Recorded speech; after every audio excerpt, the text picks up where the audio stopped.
जपा कुसुम संकासम काशिपेयम महाद्युतिम तमो अरिम सर्व पापाघनुम प्रणतो अस्मि दिवाकरम.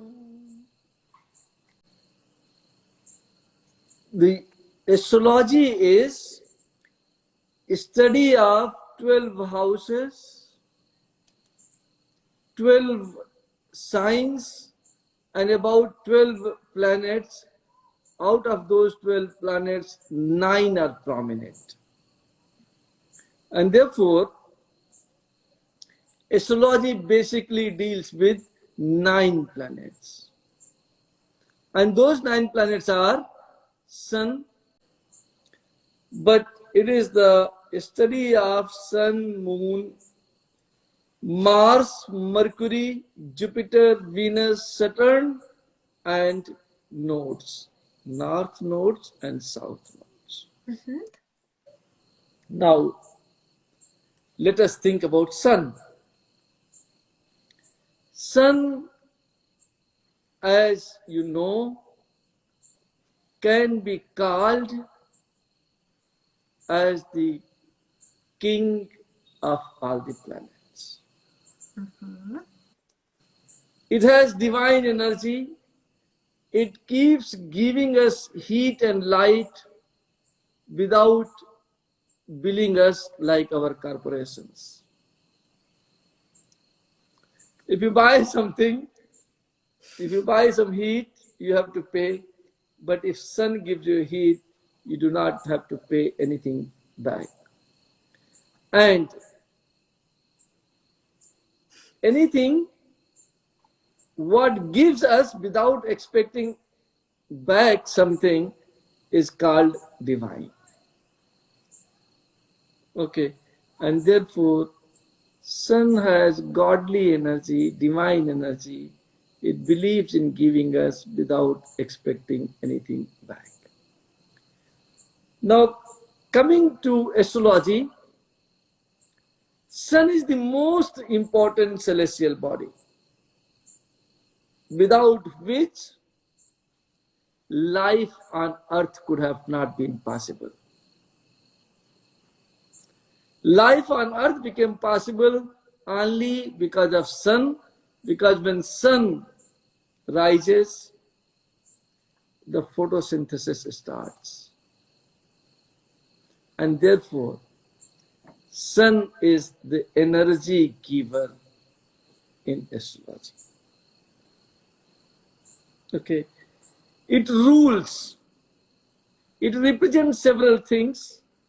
Let us try and understand what it represents.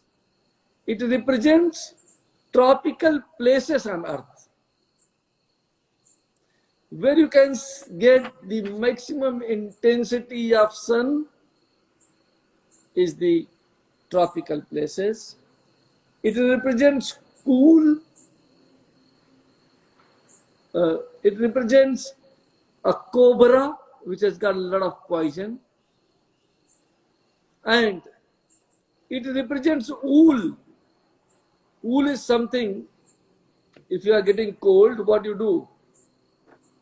You start using wool, the coolness from you may go away.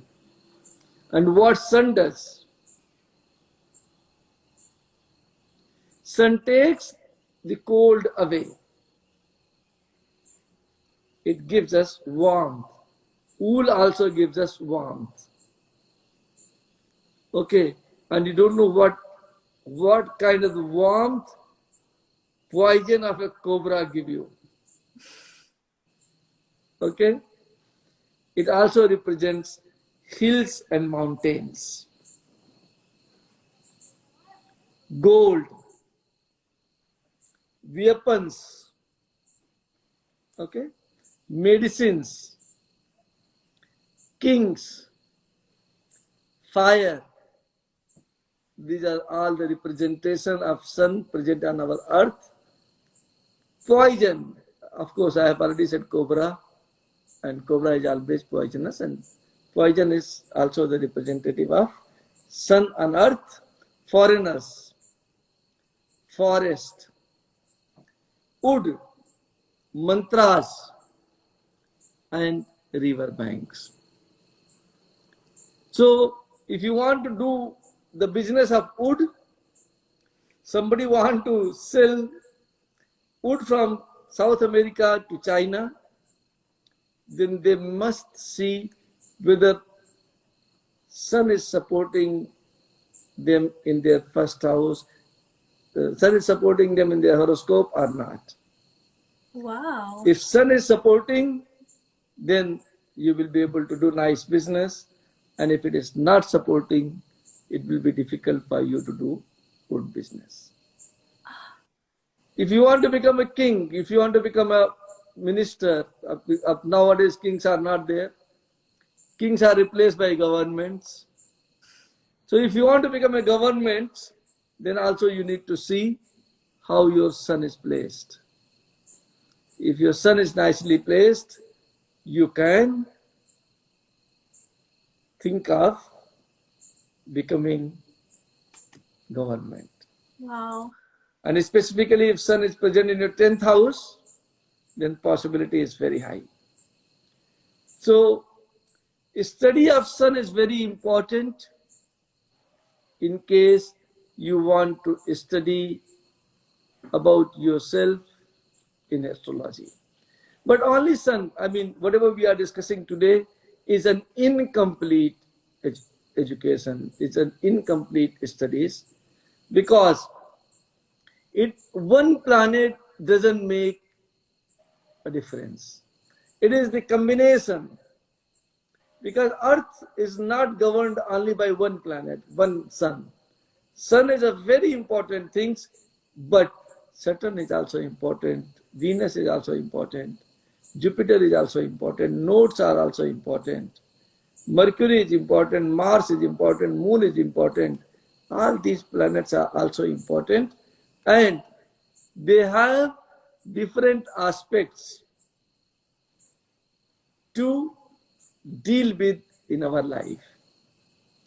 Therefore, whenever we want to make a total study, we must study a total astrology in toto, in combination, and not one planet. Because suppose you are studying one planet, then you have to see where the planet is. What are the conjunctions with this planet? Whether it is in nice house or not, comfortable or not, malefic or benefic. All these things are to be seen before we start reaching to the point of predicting something. Okay. So whatever we are discussing today is not the real predictions. May not match with your nature, but it is the effect of sun in your horoscope. And let us understand, horoscope has got 12 houses. House number 1 is called ascendant. And ascendant can be of 12 types. So depending upon which type of ascendant is, the prediction of sun again can change. But today, I'm not going in the type of ascendant. We are discussing about the sun present in ascendant, present in 2nd house, 3rd house, 4th house, 5th house, up till 12th house. You are understanding? So this will give you a glimpse of the sun's energy affecting you. Okay, but it will not give you the complete study or complete predictions of the sun about you. Let's start. Sun in the 1st house is considered auspicious. And do you know when sun will be present in the first house? If you are born at the time of sunrise, sun will be present in the first house. Okay. If you are born at the time of sunset, sun will be present in your seventh house. Okay. And I every day play badminton when sun is present in seventh house. Okay. And whoever comes to me, I tell them, you see, sun is in the seventh house and we are playing badminton. Okay, so anyone who is born early in the morning, their sun is in the first house. Irrespective of what sign it was, they are very good talker. They speak very beautiful and has got capacity to impress anyone and everyone. In the first meeting, and if they don't meet you second time ever, the impression will remain in your mind for lifetime. Problem starts when they meet you second times. Okay? So their first impression is a great impression. Second impression is not that great. It is auspicious. Person is usually honorable if sun is present in the first house. Personality is prominent. Health is good. And there are no hairs. They lose hairs very fast. They become angry also very quick. Are little lazy.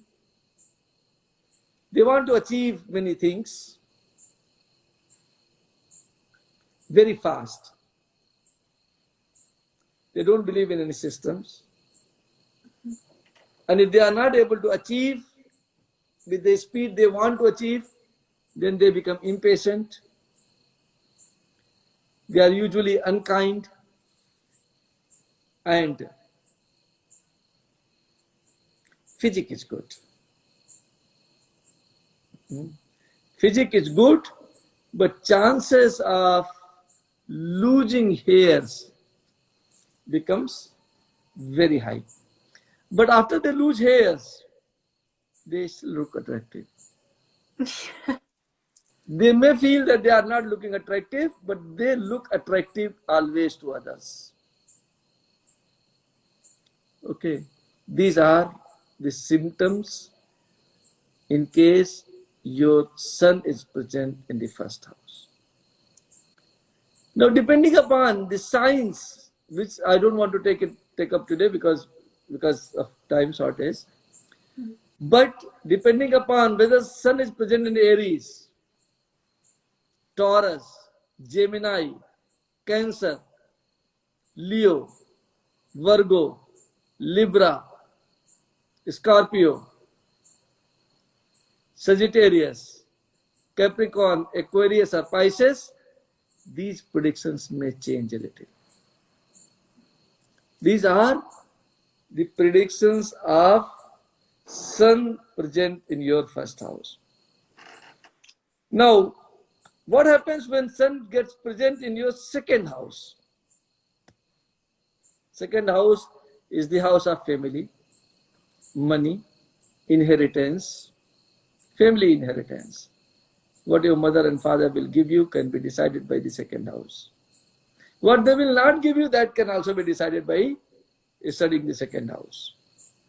Whether they will give it to you or to your sister or to your brother also gets decided by second house. And the presence in the second house of the sun is auspicious. Okay. But in case it is Libra or something, then sun in Libra is not comfortable. Then it becomes something different. Otherwise, in general, sun is auspicious in the second house. And what it gives you?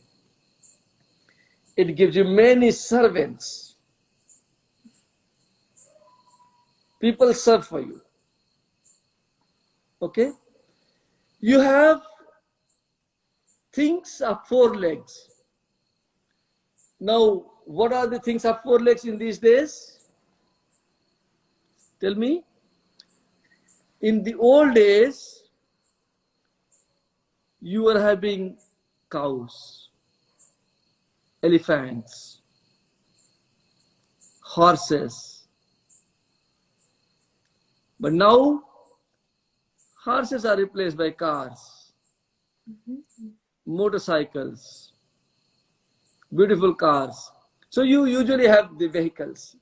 You always have four-wheeler if your sun is present in the second house, irrespective of whether it is benefic or malefic.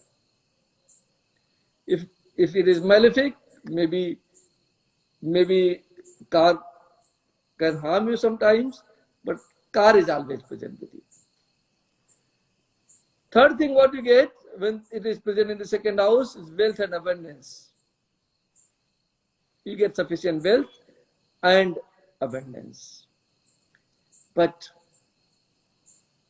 every good thing also has got a bad thing. You are not good with the governments. So tax authorities are always with you. They keep asking you from where you have got your money. Okay. So if you have got your sun in the second house, take care of tax people. File your tax returns properly. Otherwise, there is a possibility that you will gain some fine, some penalty and all that. Okay. So there is a possibility that you lose money through royal displeasure. Royal displeasure nowadays is not there because royals are not there. So now royal displeasure is available to you in form of tax authorities. So you can lose your money to tax authorities and to thieves. Somebody can steal your things. Wow. Okay. Facial diseases are possible. Really? Yes. And despite of having everything, you are deprived of happiness. You try to give everything to your spouse. She still says, no, I want to go away from you. I know you are a nice person, but there was a condition always involved with my love, and that condition is not getting fulfilled, so I don't want to live with you. So those kind of the conditions always remains when the sun is present in your second house. Let's see what sun does in your third house. Third house is the house of hard work, achievements. Okay. Sounds good. Yeah, if you work hard, you also achieve something. And in the third house also, it is considered to be auspicious. A person gets courageous here and strong here. So he gets courageous and he also gets strong, good looking, knowledgeable.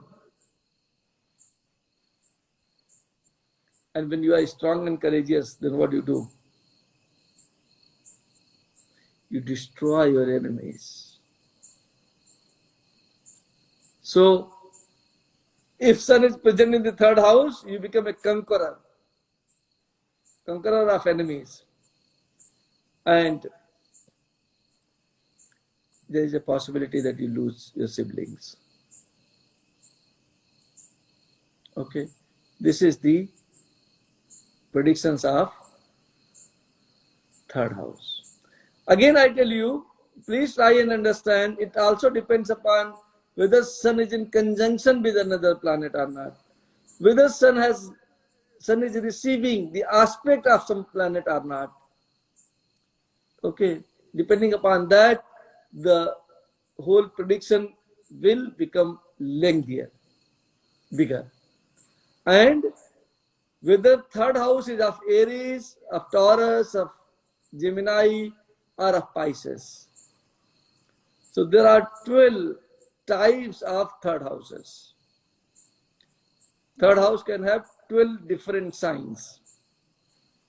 And depending upon that, your parakram, your third house things will change.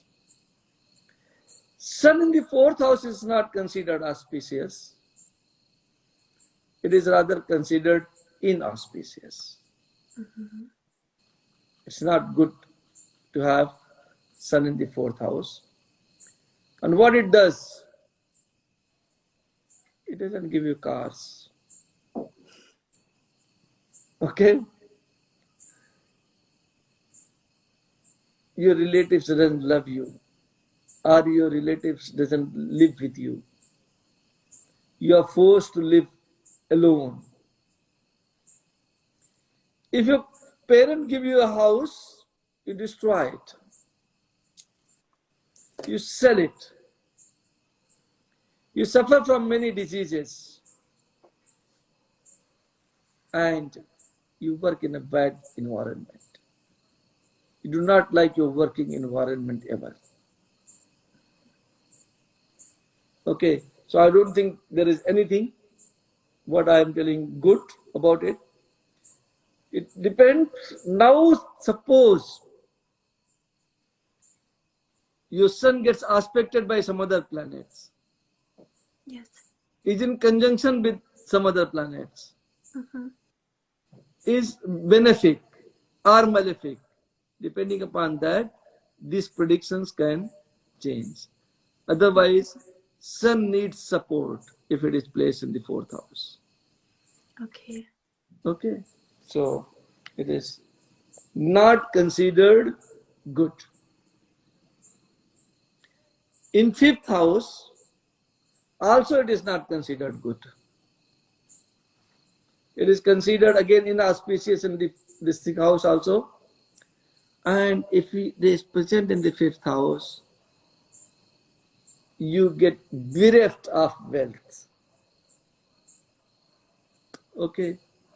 And you remain unsuccessful.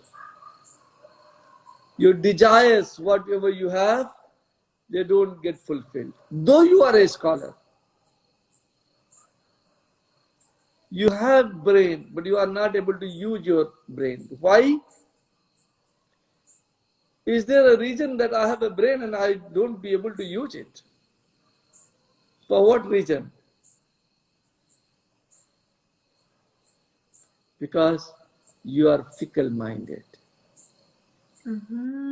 Your mind doesn't remain at one place. You have difficulty with the children, difficulty in happiness. Tries to move around in the mountains. You are forced to live with less money or with no money, no strength. And usually, I think I should not predict that, but usually, if your sun is present in the fifth house, your lifespan is small.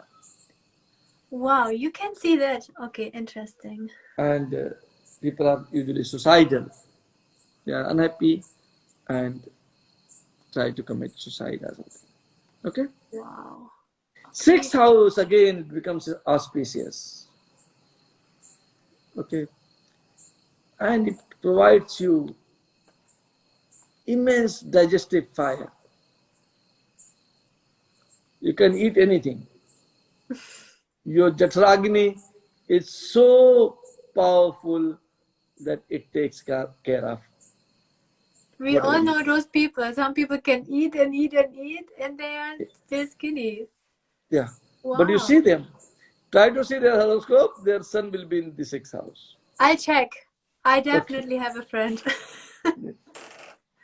They are affluent. Everybody likes them. Famous, virtuous, truthful, lives a nice life. They are usually at the top positions of a company, or they are king, they are ministers, army chief, very strong and very libidinous. Okay? Mhm. Then sun in the seventh house. Seventh house is the house of romantic partner. Mhm. So in the romantic partner, you do not need a lot of strength. Sun has got plenty of strength and therefore it becomes inauspicious. Okay? When sun is present in the seventh house, you tend to become criminal. Okay? So you can say a criminal personalities. Why you become criminal? Because you enjoy taking shortcut in life. Mhm. Okay? Makes sense. Mhm. And you usually remain poor. You face government displeasures. Possibility of imprisonments are there. You suffer from bodily diseases also. And and not well disposed to your life partner. So there is a problem in marriage, there is a problem in business, tendency to become poor, and it is. Again, I would like to tell you that in final predictions, it may change depending upon support to sun. Okay, depending upon support to sun and depending upon what sign in the seventh house is. Okay. Sun in the eighth house is again inauspicious. You are devoid of wealth. There is no much wealth present. You are devoid of happiness. You have deformed eyes like this. What? Okay. You suffer, you suffer separation from the spouse, and spouse trouble you so much that you become short-lived. Okay. Uh, you cannot imagine that a spouse can trouble you so much, right? No? That's okay. Okay. In the ninth house, it is auspicious, it is luck house. You need a lot of strength in the luck house. And therefore, it becomes auspicious. You get wealth, you get children, very nice children, and you get friends. Your nature becomes very thankful. You are thankful to everything. Thank you, thank you, thank you is always coming from your mouth. The only problem is that you are not good with your father. Mhm. Okay. And you are also not very good with your wife, with your life partner. And calmness doesn't remain with you. Mhm. 10th house is the house of achievements, your karmas, your father, your government. This all gets decided by your 10th house. And 10th house sun is considered auspicious. 10th house sun is the best position of the sun. Aha. Yes. So if you have benefic sun in the 10th house, you are going to be very successful because you are intelligent, strong, rich, with nice children, nice relatives, nice cars, valorous, and unconquerable. If you go for an election, you will never lose. Wow. Okay, you are great and you succeed in all your undertakings. Okay? So the best position of the sun is in the 10th house, and if it is benefic, nothing like it. Okay? 11th house sun makes you strong. You are always employed. Employment problem is not there. Modest. Usually you are successful in career. You always want to start business, but usually you remain in working, and you are devoid of affection. You hate others. Okay? 6th, 8th, and 12th house of our horoscope, any planet is inauspicious. Okay?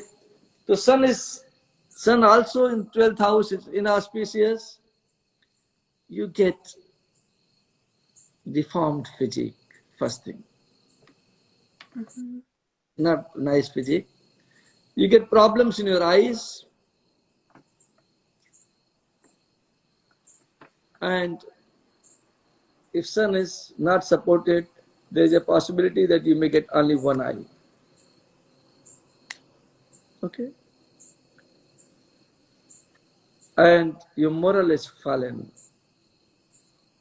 specifically in sexuality. You can sleep with anyone and everyone. Okay, if you are a man, you meet infertile women, and you are usually devoid of children. You are weak, you are mean, and you have enmity towards your father. These were all, I think I have told you, sun in all 12 houses. But if you really want to know about astrology, about sun, then we need at least 3-4 hours. Understanding sun in 12 houses, understanding sun in 12 signs, then understanding sun in conjunction with other planets, understanding sun in aspect with other planets, and understanding sun's Mahadasa, understanding sun in transit, then only the prediction of sun can really be made in your horoscope. Thank you so much. Thank you so much. It is really a vast and very complex topic. One question. You said if the sun is in the 3rd house, there is a chance that you lose your siblings. Are they going to kill their siblings, or the siblings just die a death? No killing, no killing. Your sibling can die in accident. It can. I mean, you will lose your siblings. That is the prediction. How? Then all other things are to be seen, and it is not necessary that you will lose only. Depending upon other parameters, as I told you in the starting, that this is a very, very general predictions we are making based on houses. But the right and real prediction will be study of the houses, study of the signs, study of the sun in conjunction with other planets, study of sun in aspect with other planets, and study of sun in transit. Then you will be able to get the real prediction of sun. Okay, so these predictions are of very general nature. Thank you. And could you maybe explain to the audience, if I understand correctly, Vedic astrology is the type of astrology that can precisely predict the future. Now, if someone comes to you and you read their chart, like, can you see it like this will happen in next 5 years, like 5, 10, 15, 20 years? Or is it like you look into the houses and there's a different kind of prediction?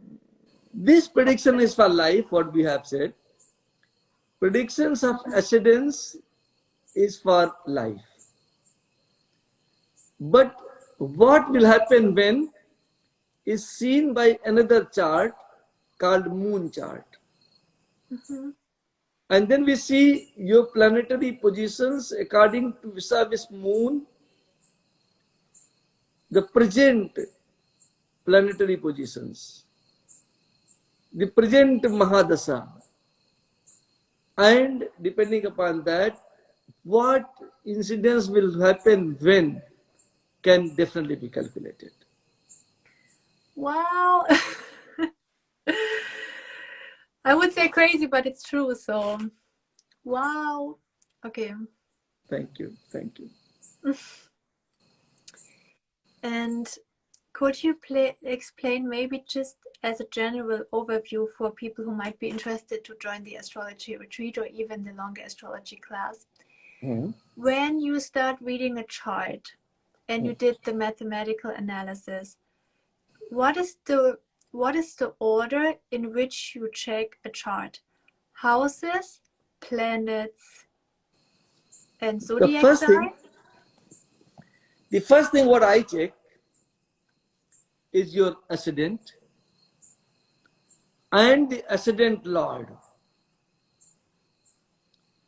For example, your ascendant is Aries. Okay. The first sign itself is Aries, and that is your ascendant. Then I see ascendant lord. The placement of ascendant lord decides almost half of your life. Wow. Okay. So the first thing is ascendant, and then ascendant lord. What is the lord of Aries? Mars. Then we see where Mars is placed in the Kundali. And depending upon, Mars will decide almost 50% of your life. For other 50%, you will have to work with other planets, but 50% will be decided by Mars. Wow. Okay, so this is the first thing what I check. Then there are many other things needed to be checked, like as you said, the incidence has to happen. But when it has to happen, that when is very important. Yes. Yeah. I have to, for example, my spouse will fight with me and will try to leave me. If she is leaving me at the age of 25, it is disturbing me. But if she is planning to leave me at 95, how does that make a difference?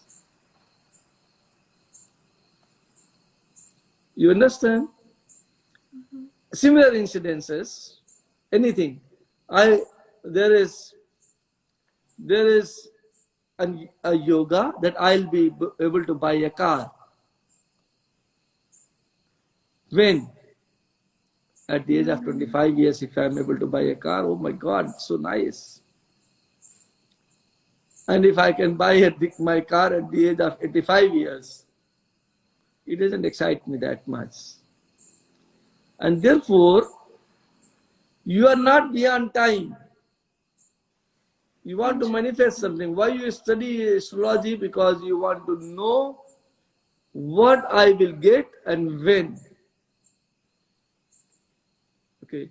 So now by studying your ascendant chart, you can find out what you will get. And then you have to go to the moon chart to find out when you will get.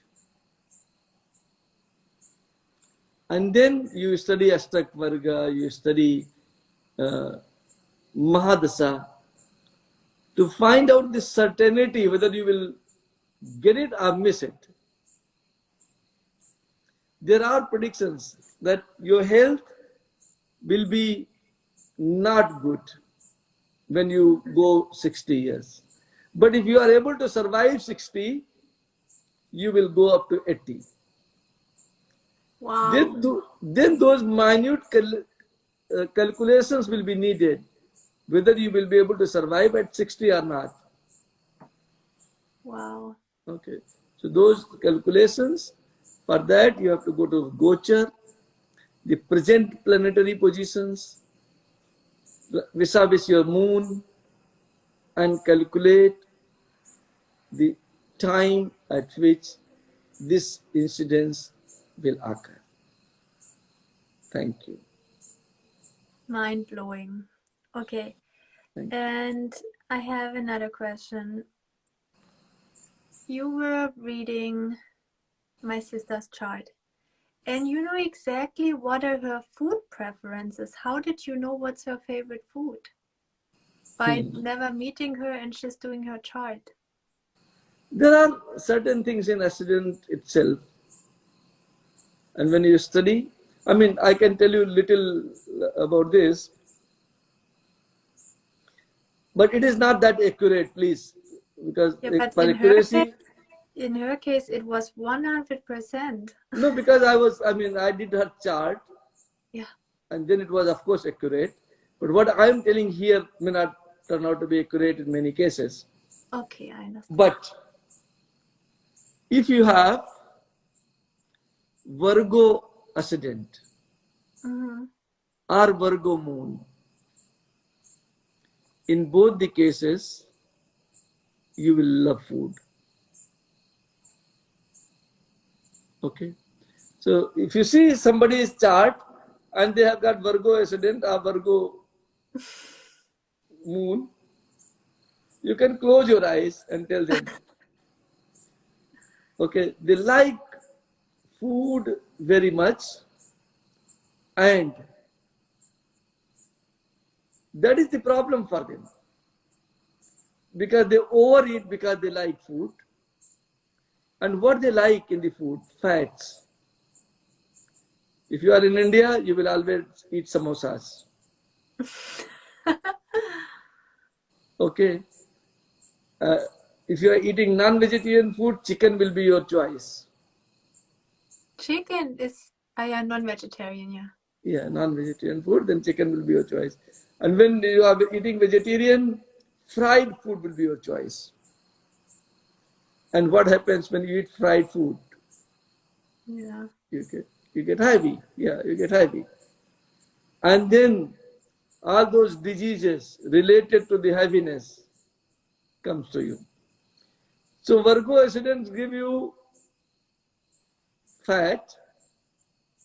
If you do not control it, you definitely become fat, and then the problem starts, and it is difficult for you to control food because you are fond of taste. You love taste so much that you can leave anything for taste, you know. Taste is the most important thing for you. A meeting is going on. I know we have a very nice, I don't know whether, a great person, great spiritual person, an enlightened person. He was giving his speeches to his disciples. And he was in a very serious discussion. And then he said, "Excuse me for 5 minutes." Then everybody thought that there may be a very big problems because of that. He's saying that, "Excuse me for 5 minutes." And then he went to kitchen and came back eating something. And you know what? His ascendant was Virgo. And he heard they are very, very observant, specifically for food.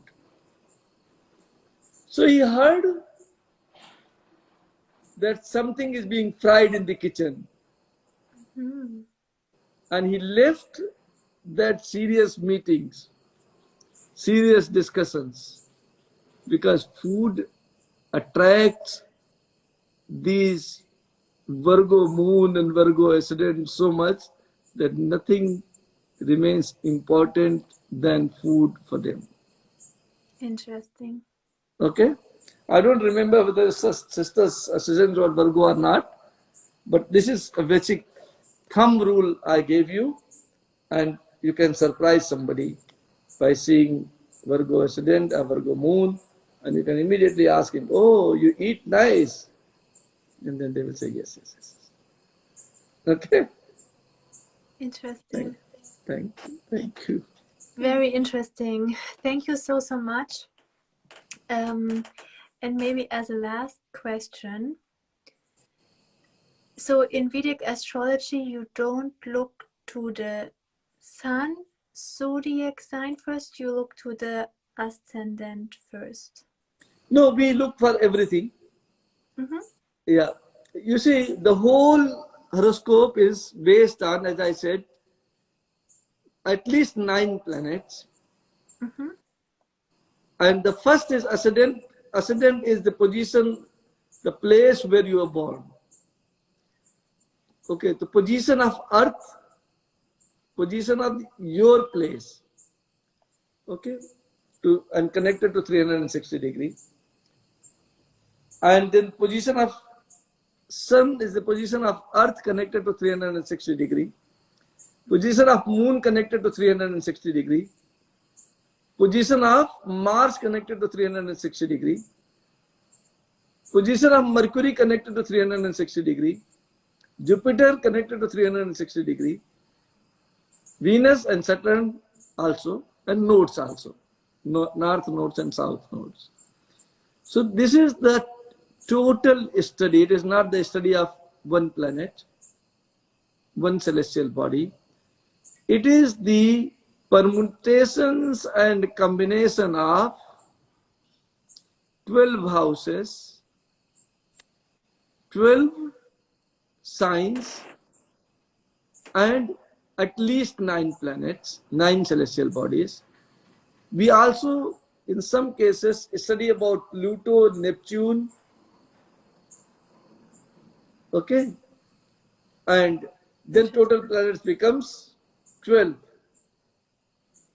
Otherwise, in every horoscope, before making a predictions, you have to study at least this much, and that is 12 houses, 12 signs, and 9 planets.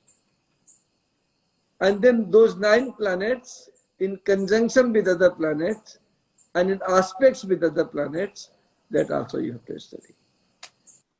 Then you have to study the position of moons, Nomansa, and many, your Vimsotri and Astrotri Mahadasa, all these, that synergistic effect.